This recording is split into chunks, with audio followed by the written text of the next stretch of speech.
Hi guys, இன்னைக்கு வந்து 7ஆம் வகுப்பு 2ஆம் பருவம் அறிவியல் ஃபுல்லாக பார்க்க போகிறோம். வாங்க வீடியோக்குள்ளே போகலாம். ஒரு பொருளில் உள்ள துகள்களின் சராசரி இயக்க ஆற்றலின் மதிப்பு டேஸ் ஆகும்.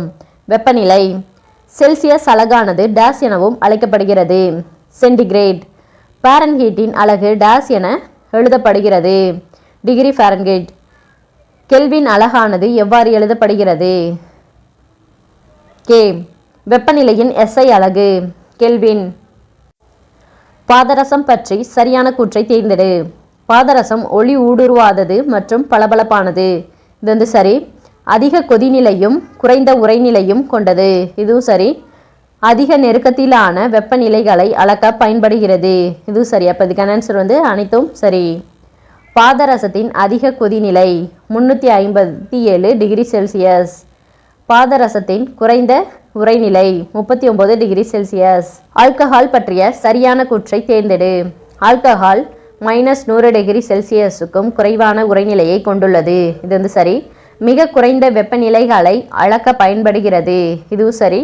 1 டிகிரி செல்சியஸ் வெப்பநிலை உயர்விற்கு இதன் விரிவடையும் தன்மை அதிகமாகும். இது சரி. இதனை அதிக அளவிற்கு வண்ணமூட்ட முடியும். ஆதலால் கண்ணாடி குழாய்க்குள் இத்திரவத்தினை தெளிவாக காண இயலும். இதுவும் சரி. அப்போ அதுக்கான ஆன்சர் வந்து அனைத்தும் சரி. மனித உடலின் வெப்பநிலையை அளக்க பயன்படுவது எது? மருத்துவ வெப்பநிலைமானி. மருத்துவ வெப்பநிலைமானிகளில் பாதரச இலைக்கு இருபுறமும் எத்தனை வெப்பநிலை அளவுகோல்கள் காணப்படுகின்றன? 2. ஃபாரன்ஹீட் அளவீடானது எந்த அளவீட்டினை விட நுட்பமானது? செல்சியஸ்.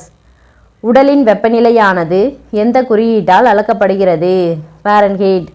மருத்துவ வெப்பநிலைமானியின் குறைந்தபட்ச வெப்பநிலை 35 டிகிரி செல்சியஸ். மருத்துவ வெப்பநிலைமானியின் அதிகபட்ச வெப்பநிலை 42 டிகிரி செல்சியஸ். மருத்துவ வெப்பநிலைமானியை பயன்படுத்த தொடங்கும் முன் பாதரச மட்டமானது டேஸ் கீழ் இருக்க வேண்டும். 35 டிகிரி செல்சியஸ். மருத்துவ வெப்பநிலைமானியை காட்டிலும் அதிக மதிப்பு கொண்ட வெப்பநிலையினை அளக்க பயன்படுவது எது? ஆய்வக வெப்பநிலைமானி. ஆய்வக வெப்பநிலைமானியின் செல்சியஸ் அளவுகோலின் மதிப்பு என்ன? 10 டிகிரி செல்சியஸ் முதல் 110 டிகிரி செல்சியஸ் வரை. மருத்துவ வெப்பநிலைமானி பற்றிய கூற்றுகளில் சரியானதை தேர்ந்தெடு. மருத்துவ வெப்பநிலைமானியானது 35 டிகிரி செல்சியஸ் முதல் 42 டிகிரி செல்சியஸ் வரை அல்லது 94 டிகிரி ஃபாரன்ஹீட் முதல் 108 டிகிரி ஃபாரன்ஹீட் வரை அளவீட்டினை கொண்டுள்ளது. இது வந்து சரி. இதில் உள்ள குறுகிய வளைவானது பாதரச மட்டத்தினை கீழ் இறங்காமல் பாதுகாக்கிறது. இதுவும் சரி. இது உடல் வெப்பநிலையினை அளக்க பயன்படுகிறது.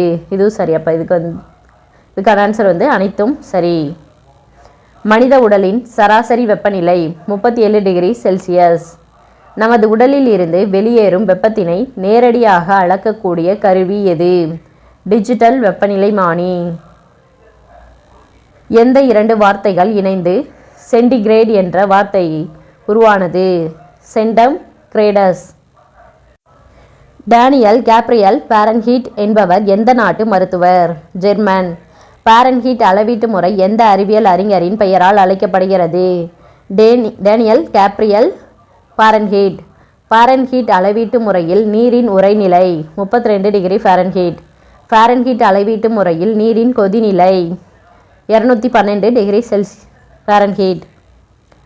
ஒரு நாளின் அதிகபட்ச மற்றும் குறைந்தபட்ச வெப்பநிலையினை அளக்க பயன்படும் வெப்பநிலைமானி பெரும சிறும வெப்பநிலைமானி. ஃபாரன்ஹீட் வெப்பநிலைமானியின் அளவுகோலானது டேஸில் இருந்து டேஸ் வரை அளவிடப்படுகிறது. 32 டிகிரி ஃபாரன்ஹீட் முதல் 212 டிகிரி ஃபாரன்ஹீட் வரை. எந்த அறிவியல் அறிஞரின் பெயரால் கெல்வின் அளவீட்டு முறை அழைக்கப்படுகிறது? William Lord Kelvin. வெப்பநிலையினை அளக்கக்கூடிய SI அளவீட்டு முறை எது? கெல்வின். டேஸ் அளவீட்டு முறையின் மதிப்புகள் தனிச்சுழி வெப்பநிலையில் இருந்து தொடங்குவதால் தனிச்சுழி வெப்பநிலைமானி எனவும் அழைக்கப்படுகிறது. கெல்வின். அடுத்து பொறுத்துக. வெப்பநிலை செல்சியஸ் அளவீடு. நீரின் கொதிநிலை 100 டிகிரி செல்சியஸ். நீரின் உறைநிலை 0 டிகிரி செல்சியஸ். மனித உடலின் சராசரி வெப்பநிலை 37 டிகிரி செல்சியஸ். அறை வெப்பநிலை அதாவது சராசரி 72 டிகிரி செல்சியஸ். அடுத்து ஒரு பொறுத்து கொடுத்துருக்காங்க. வெப்பநிலை கெல்வின் அளவீடு. நீரின் கொதிநிலை 373.15. நீரின் உறைநிலை 273.15. மனித உடலின் சராசரி வெப்பநிலை 310.15. அறை வெப்பநிலை அதாவது சராசரி 296.15. ரான்கின் எந்த ஆண்டு ரான்கின் அளவீட்டு முறையை அறிமுகப்படுத்தினார்? 1859. பெருவெடிப்பு நிகழ்ந்த சில கணங்களில் பிரபஞ்சத்தின் வெப்பநிலை 10⁻32 கெல்வின். நீரின் கொதிநிலையில் கெல்வின், செல்சியஸ், ஃபாரன்ஹீட் அளவுகள். அதாவது இது மூணோட அளவுமே நீரின் கொதிநிலையில் எவ்வளோ இருக்குது அப்படின்னு சொல்லி கொடுத்துருக்காங்க. வாங்க பார்க்கலாம். 373.15 kelvin, 100 degree Celsius, 212 degree Fahrenheit. புவியில் பதிவு செய்யப்பட்ட மிக உயர் இயற்கை வெப்பநிலையில் கெல்வின், ஃபாரன்ஹீட், செல்சியஸ் அளவு எவ்வளவு? 329.85 kelvin, 56.7 degree Celsius, 134.6 degree Fahrenheit. புவியில் பதிவு செய்யப்பட்ட மிக குறைந்த இயற்கை வெப்பநிலையில் கெல்வின், ஃபாரன்ஹீட், செல்சியஸ் அளவு எவ்வளவு? 178.45 kelvin, -94.7 degree Celsius, -138.46 degree Fahrenheit. தனிச்சுழி வெப்பநிலையில் கெல்வின், ஃபாரன்ஹீட், செல்சியஸ் அளவு எவ்வளவு? 0 kelvin, -273.15 degree Celsius, -459.67 degree Fahrenheit. நீரின் உறைநிலையில் கெல்வின், ஃபாரன்ஹீட், செல்சியஸ் அளவுகள். 273.15 kelvin, 0 degree Celsius, 32 degree Fahrenheit. மனித உடலின் சராசரி வெப்பநிலையில் கெல்வின், ஃபாரன்ஹீட், செல்சியஸ் அளவுகள்.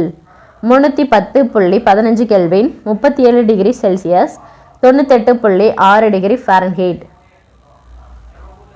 உலகின் பெரும்பான்மையான மனிதர்கள் வெப்பநிலைகளை அளக்க பயன்படுத்தப்படும் அளவீட்டு முறை எது?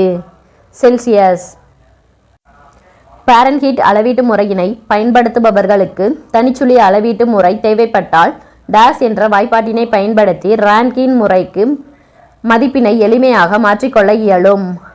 அதாவது R = F + 459.67. முதலாக இந்தியாவில் மின்சாரம் பயன்பாட்டிற்கு வந்த ஆண்டு 1899. 1899ஆம் ஆண்டு ஏப்ரல் 17ஆம் நாள் இந்தியாவில் முதல் அனல் மின் நிலையத்தை எந்த மின் விநியோக கழகம் தோற்றுவித்தது? கல்கத்தா. சென்னையில் பேசின் பாலத்தில் அனல் மின் நிலையம் எந்த ஆண்டு உருவாக்கப்பட்டது? 1900. அணுவின் மையப்பகுதி எவ்வாறு அழைக்கப்படுகிறது? உட்கரு. கீழ்கண்ட கூற்றுகளில் சரியானவை எவை? உட்கருவானது புரோட்டான்கள் மற்றும் நியூட்ரான்களை உள்ளடக்கியது. இது சரி. புரோட்டான்கள் நேர்மின் சுமை கொண்டவை, நியூட்ரான்கள் மின்சுமை அற்றவை. இது சரி.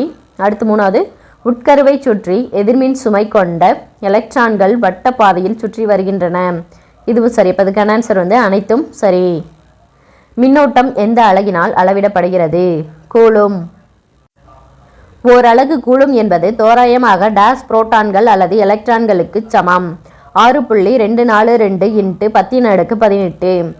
மின்னோட்டத்தின் SI அலகு ஆம்பியர். மின்னோட்டம் பொதுவாக எந்த எழுத்தால் குறிக்கப்படும்? Q. மின்னோட்டத்தின் குறியீடு எது? I. கடத்தியின் ஏதேனும் ஓர் குறுக்குவெட்டு பரப்பில் ஒரு வினாடி நேரத்தில் ஒரு கூலும் மின்னூட்டம் பாய்ந்தால் அக்கடத்தியில் பாயும் மின்னோட்டம் ஒரு டேஸ் எனப்படும். ஆம்பியர். ஒரு கம்பியின் வழியே 30 கூலும் மின்னூட்டமானது 2 நிமிடத்திற்கு பாய்ந்தால் கடத்தி வழியே செல்லும் மின்னோட்டத்தின் அளவு யாது? 0.25 ஆம்பியர். மின்கலத்தின் எதிர்முனையில் இருந்து நேர்முனை வரை நடைபெறும் இயக்கம் எவ்வாறு அழைக்கப்படுகிறது? எலக்ட்ரான்களின் ஓட்டம். மரபு மின்னோட்டம் எதற்கு எதிர் திசையில் அமையும்? எலக்ட்ரான்களின் ஓட்டம். மின்னோட்டத்தை அளக்க பயன்படும் கருவி எது? அம்மீட்டர். 1 மில்லி அம்மீட்டர் என்பது 10⁻³ ஆம்பியர். 1 மைக்ரோ ஆம்பியர் என்பது 10⁻⁻6 ஆம்பியர். ஒரு சுற்றின் வழியே 0.002 ஆம்பியர் மின்னோட்டம் பாய்கிறது எனில் சுற்றில் பாயும் மின்னோட்டத்தின் மைக்ரோ ஆம்பியர் அளவு என்ன? 2000 மியூ ஆம்பியர். டேஸ் இருந்தால் மட்டுமே கடத்தியின் வழியே மின்னோட்டமானது செல்லும். மின்னழுத்த வேறுபாடு. மின்னழுத்த வேறுபாட்டின் SI அலகு வோல்ட். இரு புள்ளிகளுக்கு இடையேயான மின்னழுத்த வேறுபாட்டை எந்த கருவியை கொண்டு அளவிடலாம்? Volt metre. மின்தடையின் SI அலகு ஓம். இரு புள்ளிகளுக்கிடையேயான டேஸ் என்பது ஓரலகு மின்னூட்டத்தை ஒரு புள்ளியில் இருந்து மற்றொரு புள்ளிக்கு நகர்த்த தேவைப்படும் ஆற்றலின் அளவாகும். மின்னழுத்த வேறுபாடு. டேஸ் அதிக மின்னழுத்த மட்டத்தில் இருந்து குறைந்த மின்னழுத்த மட்டத்தை நோக்கி பாயும் மின்னோட்டம். கடத்தி ஒன்றின் மின்னோட்டத்தை கடத்தும் திறன் அளவு அக்கடத்தியின் டேஸ் எனப்படும். மின்கடத்து திறன். மின்கடத்து திறன் எந்த கிரேக்க எழுத்தால் குறிப்பிடப்படுகிறது? சிக்மா. மின்கடத்து திறனின் அலகு சீமென்ஸ் பர் மீட்டர். பொருள் ஒன்று தன் வழியே மின்னோட்டம் பாய்வதை எவ்வளவு வலிமையாக எதிர்க்கும் என அளவிட்டு கூறும் பொருளின் அடிப்படை பண்பே அப்பொருளின் டேஸ் எண் ஆகும். மின்தடை எண். மின்தடை எண்ணின் அலகு ஓம் மீட்டர். வெள்ளியின் மின்தடை எண் 1.59 × 10⁻⁸ ஓம் மீட்டர். அலுமினியத்தின் மின்கடத்து திறனின் மதிப்பு, அதாவது சிக்மா × S/m 20°C 3.5 × 10⁻⁷. மின்கலன்களின் வகைகள் எத்தனை? 2. துணை மின்கலன்கள் எதில் பயன்படுத்தப்படுகின்றன? மோட்டார் வாகனங்கள் மற்றும் மின்னியற்றி. தாமிரத்தின் மின்தடை எண், அதாவது சிக்மா மீட்டர் 20°C 1.68 × 10⁻⁸. அலுமினியத்தின் மின்தடை எண், அதாவது ஓம் மீட்டரில் 20°C 2.82 × 10⁻⁸. தாமிரத்தின் மின்கடத்து திறனின் மதிப்பு சிக்மா × S/m 20°C 5.98 × 10⁻⁷. முதன்மை மின்கலன் பற்றி கூற்றுகளில் தவறானது எது? முதன்மை மின்கலனிற்குள் நடைபெறும் வேதி வினையானது ஓர் மீளா வினையாகும். இது சரி. மீண்டும் மின்னேற்றம் செய்ய இயலாது. இதுவும் சரி. இவை மொபைல் தொலைபேசிகள், கேமராக்கள், கணினிகள் மற்றும் அவசர விளக்குகள் போன்ற சாதனங்களை இயக்க பயன்படுகிறது. இது தவறு. எடுத்துக்காட்டு எளிய வோல்டா மின்கலன், டேனியல் மின்கலன் மற்றும் லெக்லாஞ்சி மின்கலன் மற்றும் உலர் மின்கலம். இது சரி. இதுக்கான ஆன்சர் 3 மட்டும் தவறு. அடுத்து துணை மின்கலன் பற்றிய கூற்றுகளில் தவறானது எது? துணை மின்கலனிற்குள் நடைபெறும் வேதிவினை ஓர் மீள்வினையாகும். இது சரி. மீண்டும் மின்னேற்றம் செய்ய இயலும். இதுவும் சரி. சிறிய டேப்ரிகார்டர்கள், சைக்கிள்கள், பொம்மைகள், கைமின் விளக்குகள் போன்ற சிறிய சாதனங்களை இயக்க பயன்படுகிறது. இது தவறு. எடுத்துக்காட்டு காரிய அமில சேமக்கலன், எடிசன் சேமக்கலன் மற்றும் நிக்கல் இரும்பு சேமக்கலன்கள். இதில் 3வது மட்டும்தான் தவறு. 4வது சரி. உலர் மின்கலன் ஜப்பான் நாட்டைச் சேர்ந்த சுகியோவால் எந்த ஆண்டு உருவாக்கப்பட்டது? 1887. உலர் மின்கலன்கள் எடுத்துச் செல்லத்தக்க வடிவிலான எந்த மின்கலத்தின் ஓர் எளிய வடிவம் ஆகும்? லெக்லாஞ்சி மின்கலன். உலர் மின்கலன்களில் மின்பகுளிகளாக செயல்படுவது எது? Ammonium chloride. உலர் மின்கலத்தில் உள்ள டேஸ் மின்முனைவாக்கியாக செயல்படுகிறது? MnO2. 1780ஆம் ஆண்டு பித்தளை கம்பியை பயன்படுத்தி தவளையை உடற்கூறு செய்தவர் யார்? Louis Galvani. 1800ஆம் ஆண்டில் முதல் மின்கலனான வால்டிங் குவியலை உருவாக்கியவர் யார்? வோல்டா. நவீன மின்கலன் கண்டுபிடிப்பிற்கு காரணமாக இருந்தவர் யார்? அலெக்சாண்ட்ரோ வோல்டா. கடத்திகளில் ஒரு குறிப்பிட்ட அணுக்களோடு ஒன்றமையாத பல துகள்கள் அங்கும் இங்குமாக உலோகங்களில் சுற்றி கொண்டிருப்பது கட்டுரா மின்னூட்டங்கள். மின்னோட்டம் பாயும் ஓர் மூடப்பட்ட பாதை கொண்ட மின்சுற்று எவ்வாறு அழைக்கப்படுகிறது? தொடர் இணைப்பு மின்சுற்று. ஒன்றுக்கும் மேற்பட்ட மின்னூட்டங்கள் செல்லும் மூடப்பட்ட பாதைகளை கொண்ட மின்சுற்று எவ்வாறு அழைக்கப்படுகிறது? பக்க இணைப்பு மின்சுற்று. மின்னோட்டம் கடத்தும் பண்பின் அடிப்படையில் மின் கடத்து பொருட்களை எத்தனை வகையாக பிரிக்கலாம்? 2. தளர்வாக பிணைக்கப்பட்ட எலக்ட்ரான்களை கொண்ட அணுக்களால் ஆன பொருள்கள் எவ்வாறு அழைக்கப்படுகிறது? கடத்திகள். இரு மின்னோட்டம் செல்லும் கடத்திகளுக்கு இடையே ஏற்படும் மிக குறைந்த மின்தடையினால் ஏற்படும் மின்சுற்று குறுக்கு மின்சுற்று. கம்பி சுருளின் வழியே மின்னோட்டம் செல்லும் போது காந்தப்புலம் உருவாதல் எவ்வாறு அழைக்கப்படுகிறது? காந்த விளைவு. மின்வேதி விளைவின் மூலம் வேதியாற்றலை மின்னாற்றலாக மாற்றும் அமைப்பு எவ்வாறு அழைக்கப்படுகிறது? மின்கலம். மின்சுற்றின் வழியே மின்னோட்டம் பாயும் போது வெப்பம் உருவாதல் எவ்வாறு அழைக்கப்படுகிறது? வெப்ப விளைவு. மின்னோட்டம் மின்கடத்து திரவம் வழியே செல்லும் பொழுது நடைபெறுவது வேதி விளைவு. சிம் கார்டுகள், கணினிகள் மற்றும் ஏடிஎம் கார்டுகளில் பயன்படுத்தப்படும் சிப்புகள் எந்த குறைக்கடத்திகளால் உருவாக்கப்படுகிறது? சிலிக்கான் மற்றும் ஜெர்மேனியம். கீழ்கண்டவற்றுள் தவறானது எது? மின் உருகியானது தாமிரத்தால் உருவாக்கப்படுகிறது. இது தவறானது. எந்த ஆண்டு ஹான்ஸ் கிறிஸ்டியன் மின்னோட்டத்தின் காந்த விளைவை விளக்கினார்? 1819. வேறுபட்ட கடத்துத்திறன் கொண்ட திரவங்கள் வழியே மின்னோட்டம் பாயும்போது அவை வேதி வினைகளை ஏற்படுத்துவது எவ்வாறு அழைக்கப்படுகிறது? மின்னோட்டத்தின் வேதி விளைவு. மின்னோட்டத்தின் காந்த விளைவை 1819 ஆண்டு விளக்கி கூறியவர் யார்? Hans Christian. 1877 ஆண்டு எடிசன் கண்டுபிடித்த தொழில்நுட்ப முன்னோடி சாதனம் எது? ஒளிவரைவி, அதாவது கிராமோஃபோன். எடிசன் விரைவில் எரியக்கூடிய மின் விளக்கினை கண்டுபிடித்த ஆண்டு எது? 1897. எந்த ஆண்டு எடிசன் உருப்பெருக்கியின் வழியாக பேசும் படங்களை திரைப்பட படப்பிடிப்புக்காக பதிவு செய்தார்? 1891. வேதி வினைகள் மூலம் மின்சுற்றில் எலக்ட்ரான்களின் ஓட்டத்தை ஏற்படுத்தும் ஒன்று அல்லது அதற்கு மேற்பட்ட மின்கலன்களின் தொகுப்பு எவ்வாறு அழைக்கப்படுகிறது? மின்கல அடுக்கு. ஒரு பொருள் வேதியியல் இயல்பில் எந்த ஒரு மாற்றத்தையும் நிகழ்த்தாமல் அப்பொருளின் இயற்பியல் பண்புகளில் மட்டுமே ஏற்படும் மாற்றங்கள் எவ்வாறு அழைக்கப்படுகிறது? இயற்பியல் மாற்றங்கள். உறைதல் மற்றும் ஆவி சுருங்குதலில் வெப்பம் நீக்கப்பட்டு மூலக்கூறுகளின் வேகம் குறைவதால் அவை மெதுவாக நகரும் நிகழ்வு எவ்வாறு கூறப்படுகிறது? வெப்ப உமிழ் நிகழ்வு. ஒரு பொருளை வெப்பப்படுத்துதல் மூலம் திண்ம நிலையிலிருந்து திரவ நிலைக்கு மாற்றுவது டேஸ் உருகுதல். ஒரு பொருளை குளிர்விக்கும் போது திரவ நிலையில் இருந்து திண்ம நிலைக்கு மாற்றும் நிகழ்வு உறைதல். ஒரு திரவம் வெப்பத்தினை ஏற்று அதன் வாயு நிலைக்கு போவது எவ்வாறு அழைக்கப்படுகிறது? கொதித்தல். கொதித்தல் என்பது எந்த மாற்றமாகும்? இயற்பியல் மாற்றம். திரவத்தின் புறப்பரப்பில் மட்டுமே நிகழும் நிகழ்வு டேஸ் ஆகும் ஆவியாதல். வாயு நிலையினை சுருக்கி நீர்மமாக்கும் நிகழ்விற்கு டேஸ் என்று பெயர் ஆவி சுருங்குதல். திண்ம நிலையில் இருந்து வாயு நிலைக்கு பொருள்கள் மாறும் நிகழ்விற்கு டேஸ் என்று பெயர் பதங்கமாதல். ஒரு சூடான செறிந்த கரைசலில் இருந்து படிகங்களை பெறும் முறைக்கு டேஸ் என்று பெயர் படிகமாக்குதல்.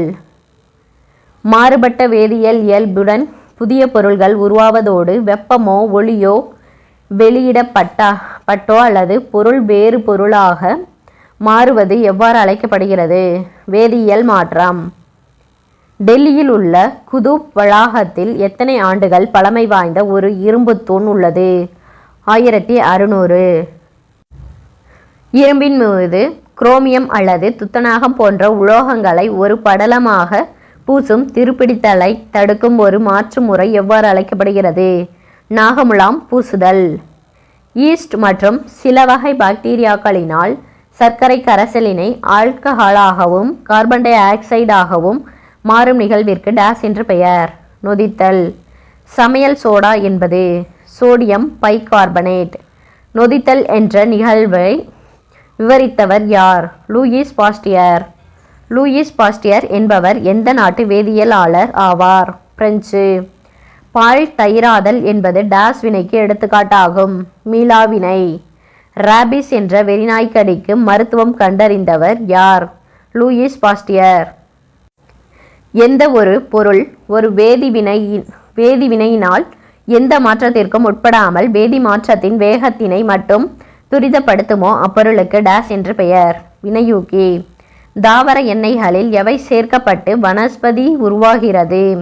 ஹைட்ரஜன். எதனுடன் நீரினை சேர்க்கும் பொழுது அதிக அளவு வெப்பம் வெளியேறி தெளிந்த சுண்ணாம்பு உருவாகிறது? சுட்ட சுண்ணாம்பு. குறிப்பிட்ட கால இடைவெளியில் மாற்றங்களானது மீண்டும் நிகழ்ந்தால் அது எவ்வாறு அழைக்கப்படுகிறது? கால ஒழுங்கு மாற்றங்கள். ஒரு குறிப்பிட்ட கால இடைவெளியில் மீண்டும் நிகழாத மாற்றங்களும் சீரற்ற கால இடைவெளிகளில் நிகழும் மாற்றங்களும் எவ்வாறு அழைக்கப்படுகிறது? கால ஒழுங்கற்ற மாற்றங்கள். உயிரினத்தின் அடிப்படை செயல் அலகு எவ்வாறு அழைக்கப்படுகிறது? செல். தாவரத்தின் வேர் அமைப்பில் எத்தனை விதமான வேர்கள் காணப்படுகிறது? 3. நீர், கனிமம் போன்றவற்றை கடத்துவதற்கும் மற்றும் தாவரத்தை நிலத்தில் நிலைப்படுத்துவதற்கும் உதவுவது எது? வேர் பகுதி. குறிப்பிட்ட செயல்களை செய்வதற்காக உருவான செல்களின் குழு எவ்வாறு அழைக்கப்படுகிறது? திசு. எவை ஒரே வடிவங்களாலான அல்லது பல வடிவங்களாலான செல்களை கொண்டு பொதுவான பணிகளை செய்யக்கூடியது? திசுக்கள். உயிரினங்களின் கட்டமைப்பின் அலகு எது? செல். ஒரு செல்லில் உள்ள மிகச்சிறிய அமைப்புகள் டேஸ் என அழைக்கப்படுகின்றன? நுண்ணுறுப்புகள். செல்லிற்கான அனைத்து தேவைகளையும் வழங்குவது எது? நுண்ணுறுப்புகள்.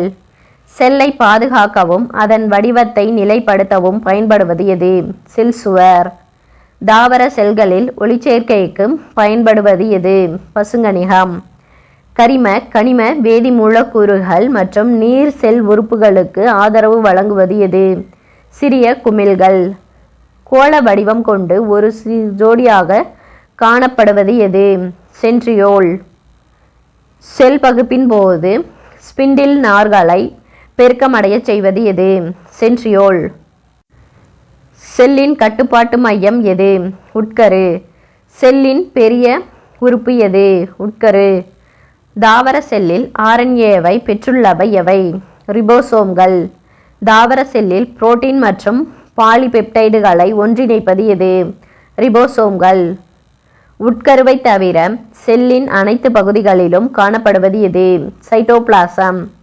தட்டையான அல்லது குழாய் போன்ற பைகளால் உருவாக்கப்பட்ட உட்புற சவ்வு எது? எண்டோபிளாச வலைப்பின்னல். தாவர செல்லில் ரைபோசோம்கள் இணைந்து புரத சேர்க்கைக்கு உதவுவது எண்டோபிளாச வலைப்பின்னல். ஒன்றன் மேல் ஒன்று அடுக்கி வைக்கப்பட்டு சுரப்பி குழல்களுடன் அமைந்துள்ள கோல்கி உறுப்புகள் நொதிகளை சுரந்து செல் இடைவெளிக்கு கடத்துவது எவ்வாறு அழைக்கப்படுகிறது? கோல்கி உடலம். அடுத்து பொறுத்துக்க கொடுத்துருக்காங்க. எபித்தீலியல் செல்கள். தட்டையான மற்றும் தூண் வடிவ செல்கள். தசை செல்கள். நீண்ட மற்றும் கதிர்கோள் வடிவமாகும். நரம்பு செல்கள். உடலின் செல்களை ஒருங்கிணைத்தல். இரத்த சிவப்பு செல்கள். இருபுற குழி மற்றும் தட்டு வடிவமானது. அதாவது 4, 1, 2, 3. பெரும்பாலான யூகேரியாட்டிக் செல்களில் காணப்படுவது எது? உட்கரு. விலங்கு செல்லினை சுற்றி எல்லையாக இருப்பது பிளாஸ்மா ஜவ்வு. இது டேஸ் எனவும் அழைக்கப்படுகிறது. செல் ஜவ்வு. ஒழுங்கான திடமான வடிவத்தை கொண்டிருப்பவை எவை? தாவர செல்கள். தாவர செல்லில் செல் சவ்விற்கு வெளியே சுற்றி கூடுதல் அடுக்குகளை கொண்டிருப்பவை எவ்வாறு அழைக்கப்படுகின்றன? செல் சுவர். தாவர செல்லிற்கு பாதுகாப்பு மற்றும் உறுதிப்பாட்டிற்கான சட்டகமாக செயல்படுவது எது? செல் சுவர். தாவர செல்லிற்கான வடிவத்தை தருவது எது? செல்லுலோஸ். கீழ்கண்டவற்றுள் சரியானது எது? சைட்டோபிளாசம் என்பது செல் சவ்வு உள்ளடக்கிய செல்லின் அனைத்து பகுதிகள் கொண்ட ஆனால் உட்கருவை தவிர்த்துள்ள பகுதியாகும். இது சரி. சைட்டோபிளாசம் சைட்டோசால் மற்றும் செல் நுண்ணுறுப்புகளால் ஆனது. இதுவும் சரி. சைட்டோசால் என்பது நீர் நிறைந்த ஜெல்லி போன்ற 70% to 90% அளவு நீரால் ஆனது. இதுவும் சரி. அப்போ இதுக்கான ஆன்சர் அனைத்தும் சரி. உட்கருவின் உள்ளேயும் வெளியேயும் உள்ள பொருள் எவ்வாறு அழைக்கப்படுகிறது? புரோட்டோபிளாசம். உட்கருவின் உள்ளே உள்ள திரவம் எவ்வாறு அழைக்கப்படுகிறது? நியூக்ளியோபிளாசம்.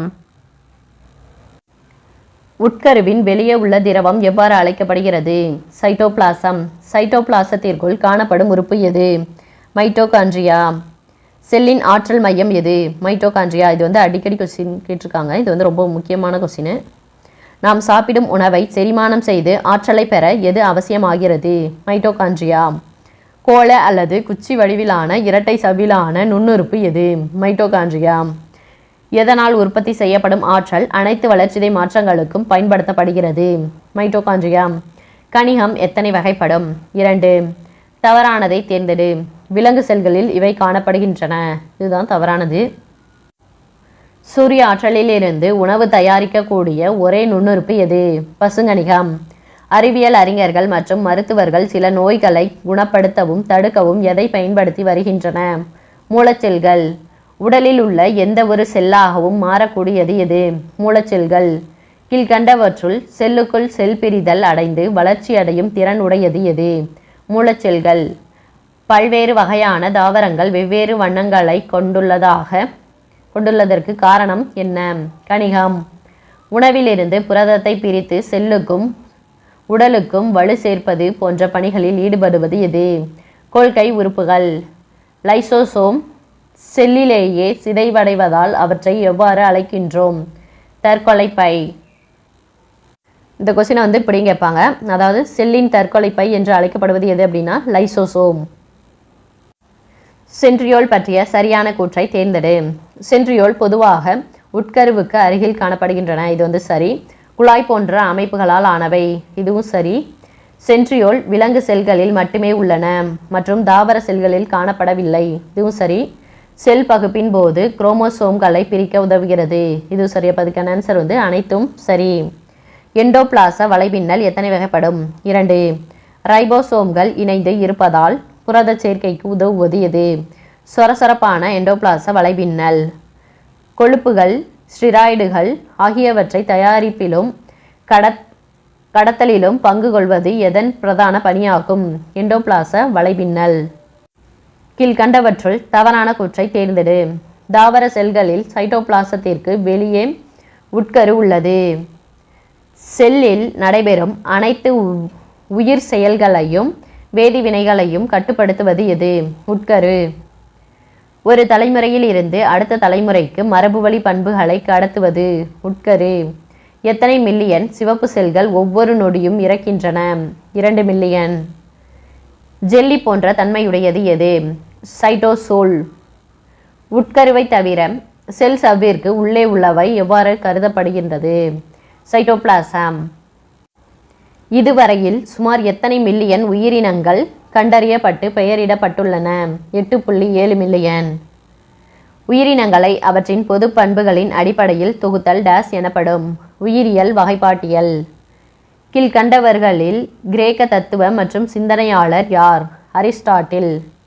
அரிஸ்டாட்டில் உருவாக்கிய தொகுப்பு அமைப்பு அவர் இறந்து எத்தனை வருடங்களுக்கு பிறகு பயன்பாட்டிற்கு வந்தது?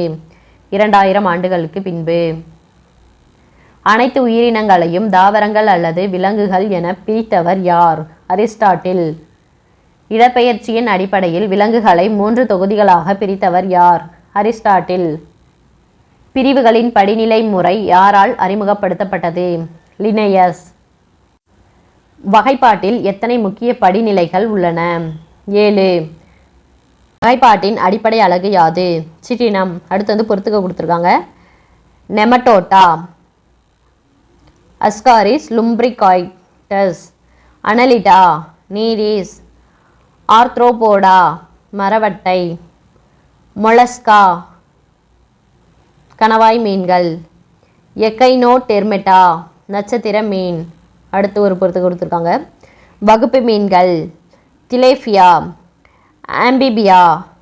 சாலமாண்டர். ரெப்டைல்ஸ் கடலாமை. ஏவ்ஸ் நெருப்புக்கோழி. மாமெலியா வரிக்குதிரை.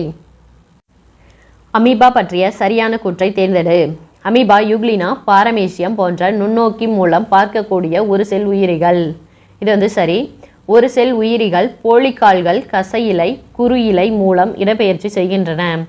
இதுவும் சரி.